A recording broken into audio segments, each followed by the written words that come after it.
The details about the contract between the Cardinals and Sonny Gray have been released, and there's some interesting aspects to it that could give the Cardinals more flexibility this season. Plus, we'll take a look at some of the available relief pitchers on the free agent market. This is Locked On Cardinals. You are Locked On Cardinals, your daily St. Louis Cardinals podcast, part of the Locked On Podcast Network, your team every day.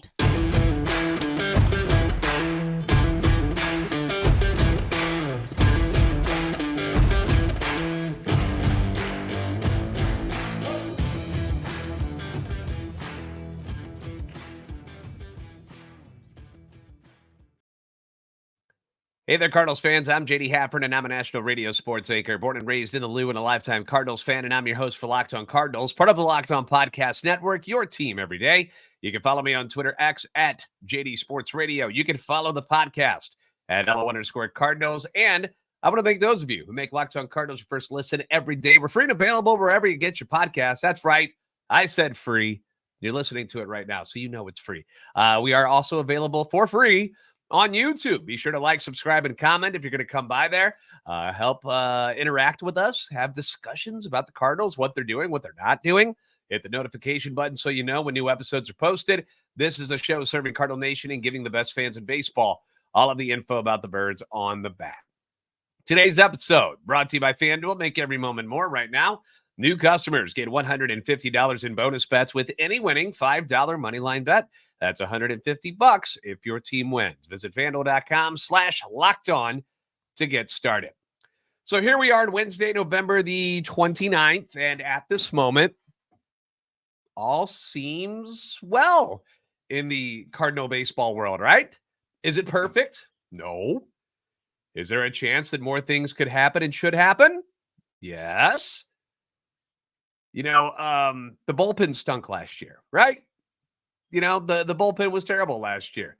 We haven't heard anything about what they're going to do to address that yet. Again, very early on in the free agent stuff, and we've got the winter meetings coming up next week. So there's room to go out and do some stuff. Everybody needs to just calm down. It's kind of crazy that the Cardinals have gotten so much done already, but at this moment, we're not really hearing a whole lot of complaining, are we?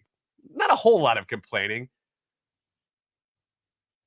Especially considering after the way things were going after the initial signings of Lance Lynn and Kyle Gibson.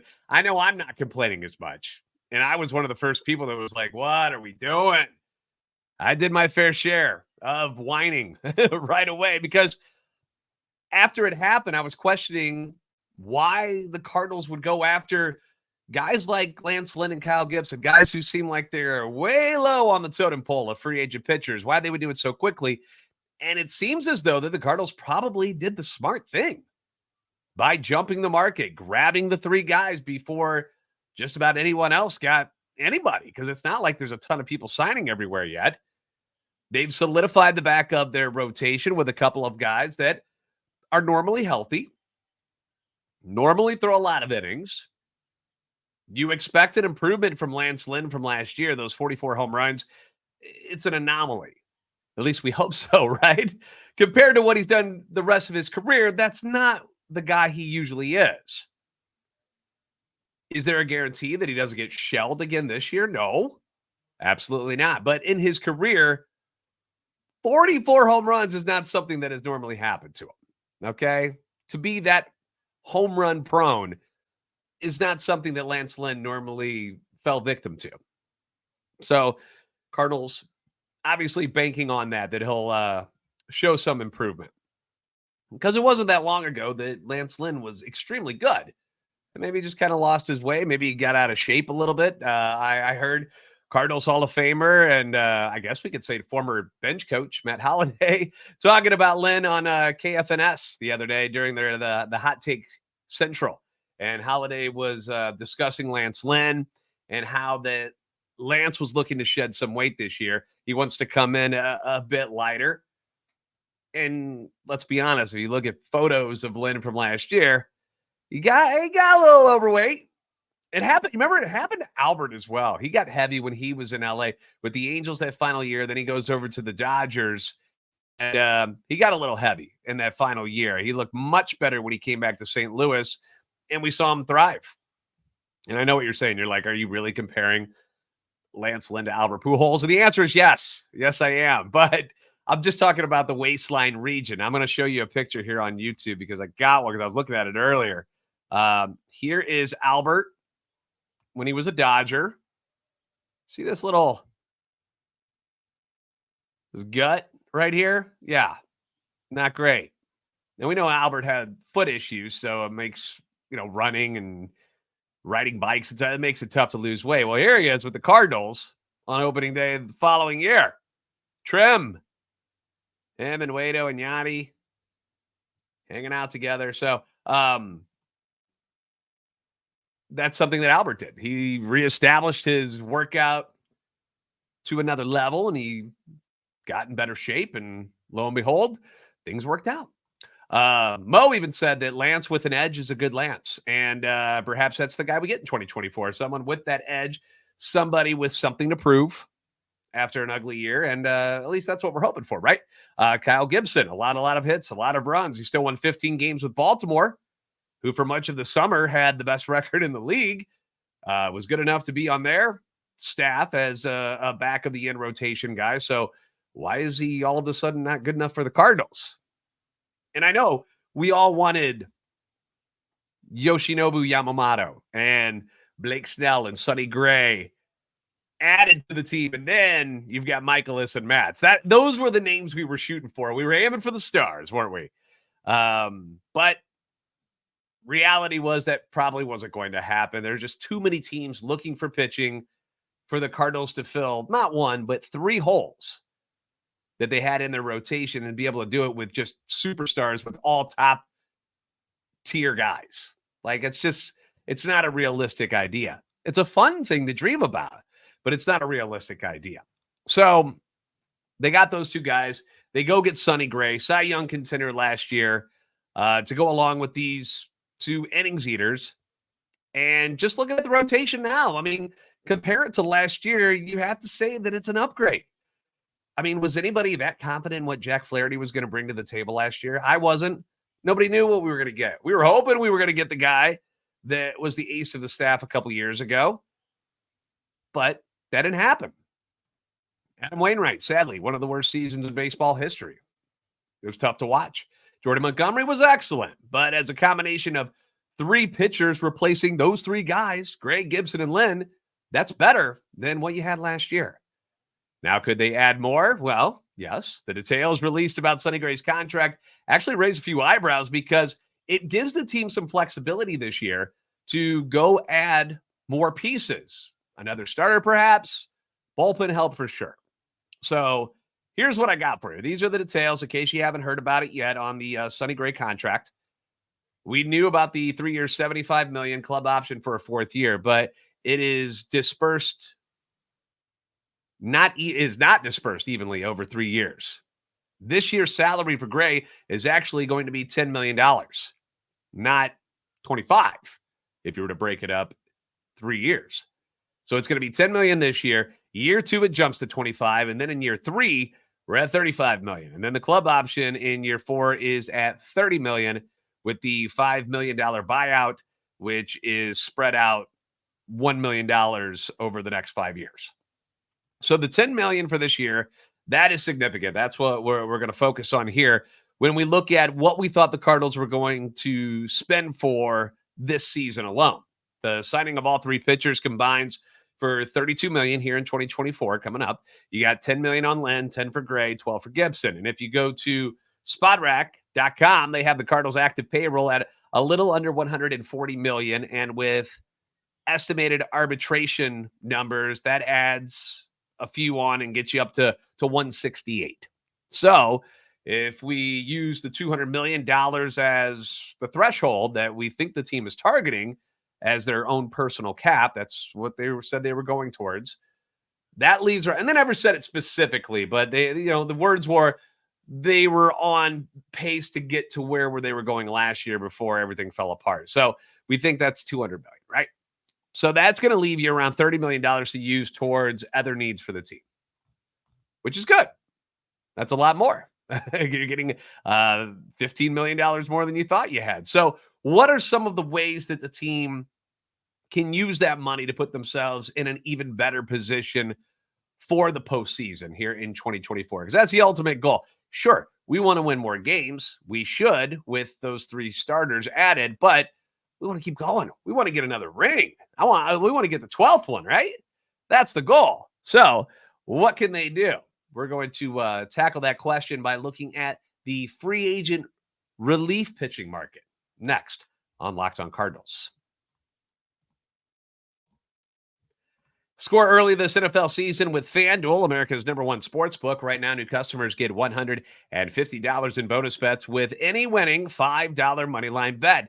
That's $150 if your team wins. And if you've been thinking about joining FanDuel, this is a good time. No better time to get in on the action. The app is very easy to use.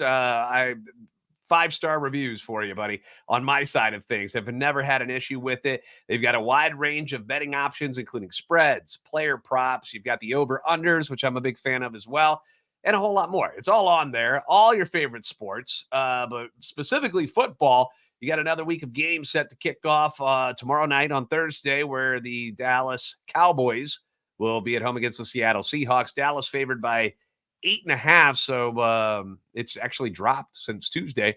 I'm always a little skeptical about betting on Thursday night games because it's a short week. I feel like anything can happen on those Thursday night games. I get a little nervous about betting on those games. But other games, Steelers at home against Arizona, favored by 5.5. That's one that I like for Pittsburgh. 49ers at Philly should be an awesome game to watch. 2 of the best teams in the NFC, in my opinion. Philly favored by 2.5 right now. That should be quite entertaining. Jacksonville favored by 8.5 at home against the Bengals on Monday night. Now, Bengals without Joe Burrow kind of looked lost on offense this past week against Pittsburgh. Jags just keep winning, so I got a lot of faith in Jacksonville right now. But so see what you think. See what other games you stand out to you. Put your bets down. Visit FanDuel.com/LockedOn. Kick off the NFL season with FanDuel, the official partner of the NFL.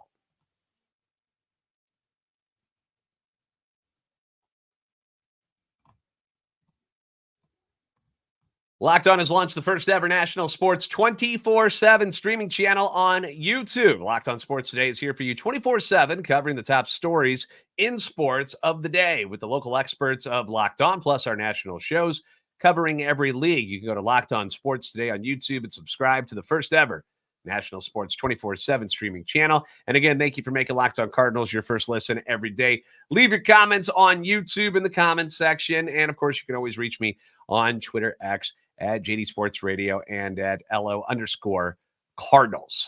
So with this extra money this season, we're going shopping. That's what we're doing.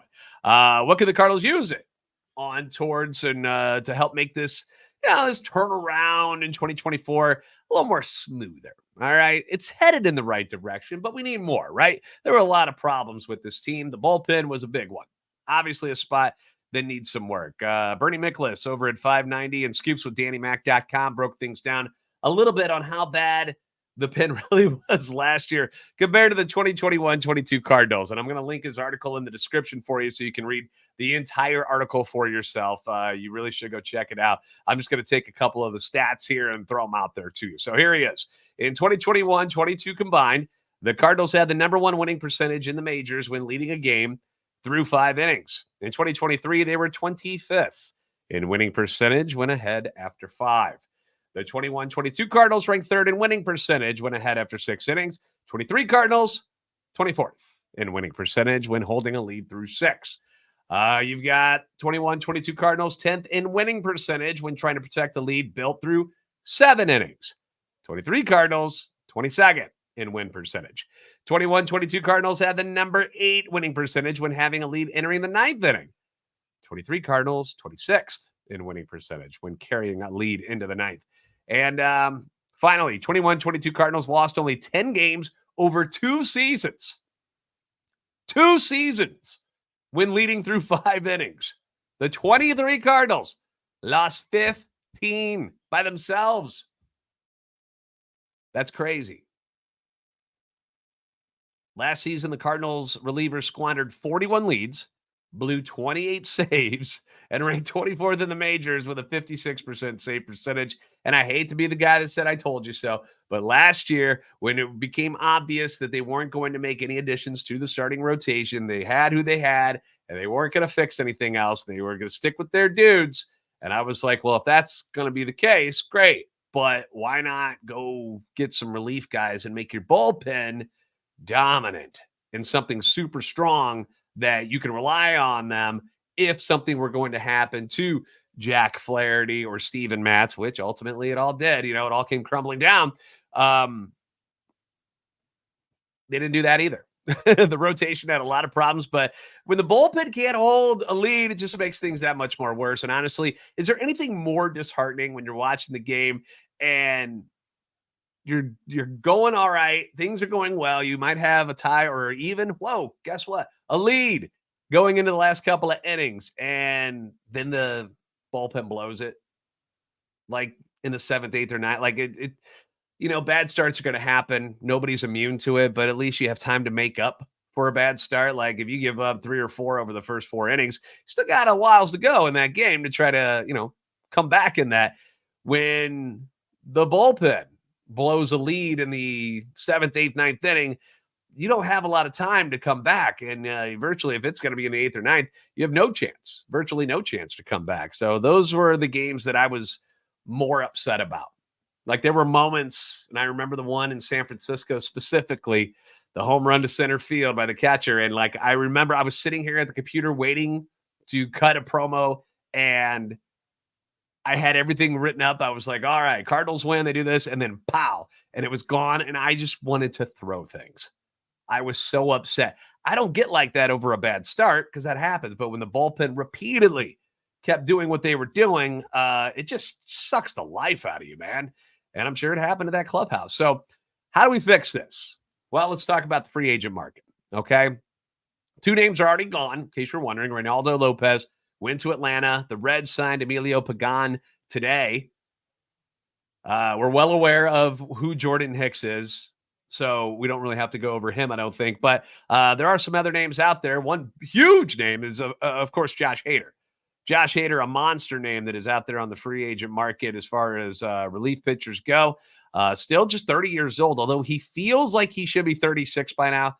He's not. He's 30. Posted the second lowest ERA of his career last year with San Diego, 1.28 ERA, notched 33 saves, 61 appearances. Amassed a 1.10 whip, 85 strikeouts, 30 walks, and 56 in a third innings. SpotRack has him estimated a value of $17 million per. Very expensive. Somebody's going to pony up for Hader. Somebody will do it. And as cool as it would be to pair him up with Helsley in the bullpen there, because that's kind of what we're looking at here, is that Helsley can't seem to answer the bell every day.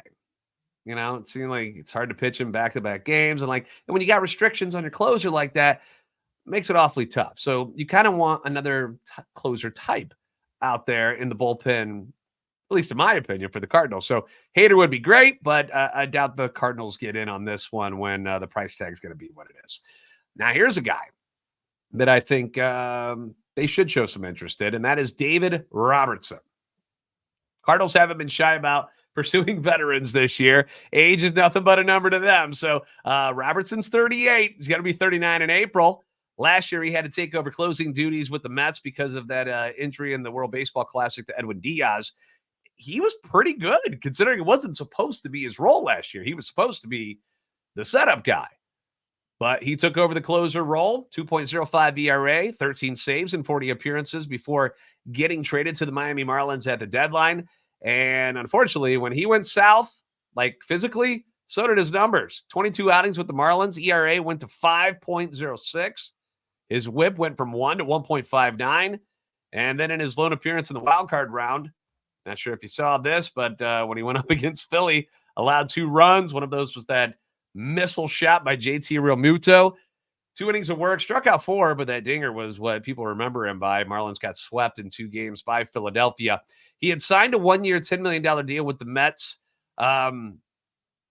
Another year older, coming off kind of a bad end to his season. Could the Cardinals land him on a similar deal or something preferably due to the age and the way he finished this season. Who knows? Body of work as a whole, if you just look at it, the numbers at the end of the day, not that bad. 6-6, 3.03 ERA, 18 saves, ERA plus of 143.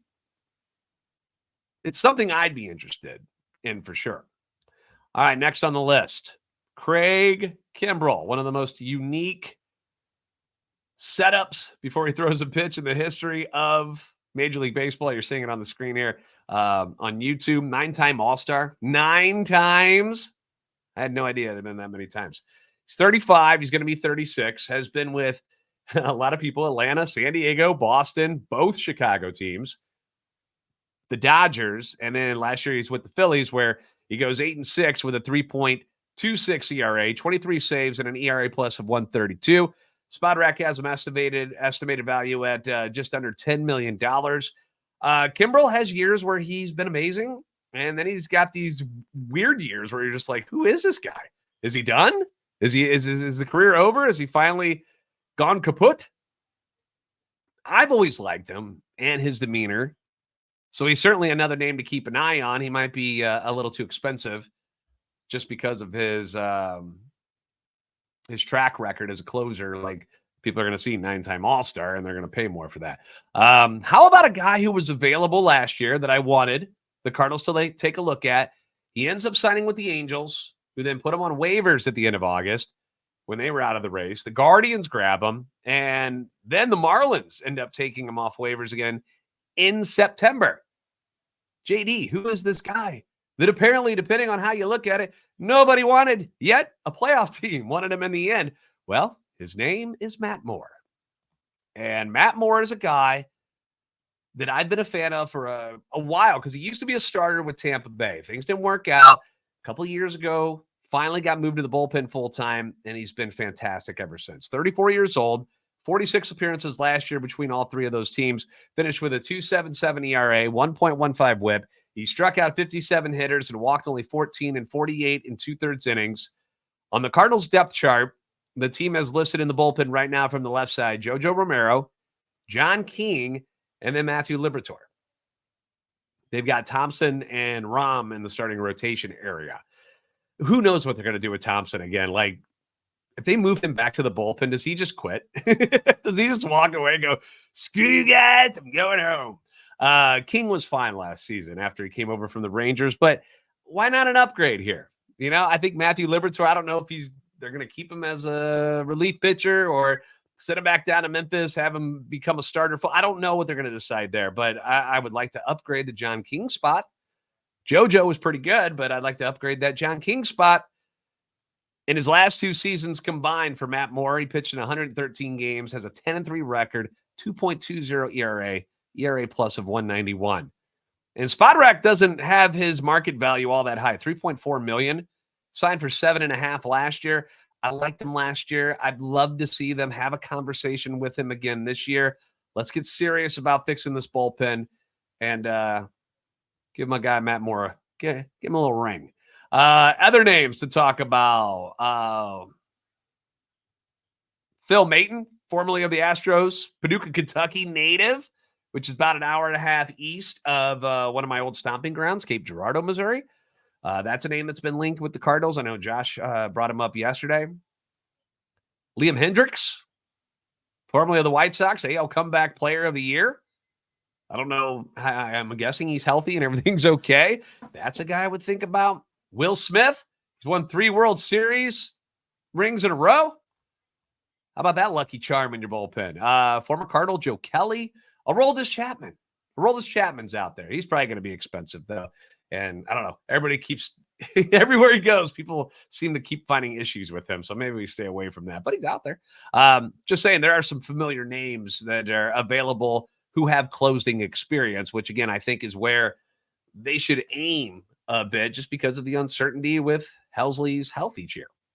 The injuries are a real thing with Ryan Helsley, let's be honest. When he's out there, pretty darn good. But when he's hurt, who do you turn to? We're not doing the Giovanni Gallegos thing again, are we? As the pseudo closer, if Helsley, I don't want to do that. I'd rather have somebody ready to go. Kind of the way they're doing it with Lance Lynn and Kyle Gibson. in case something happens to Matz, or you know what I mean? Like if somebody goes down, they've got guys who are ready to eat innings. I need somebody who's got some closing experience out there along with Helsley. I think that's just the smart move. All right, we're going to wrap things up next with some news and notes from around the league. The relievers of the year were announced. And what's the latest on the Juan Soto trade talks? We'll get into it next on Locked On Cardinals.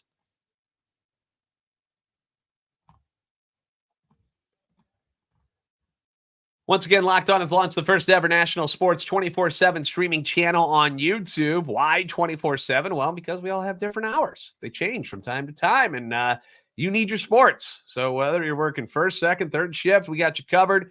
Top sports stories of the day with the local experts of Locked On, plus our national shows covering every single league. So go to Locked On Sports today on YouTube and subscribe to the first ever national sports 24/7 streaming channel. Congratulations to St. Louis native Devon Williams.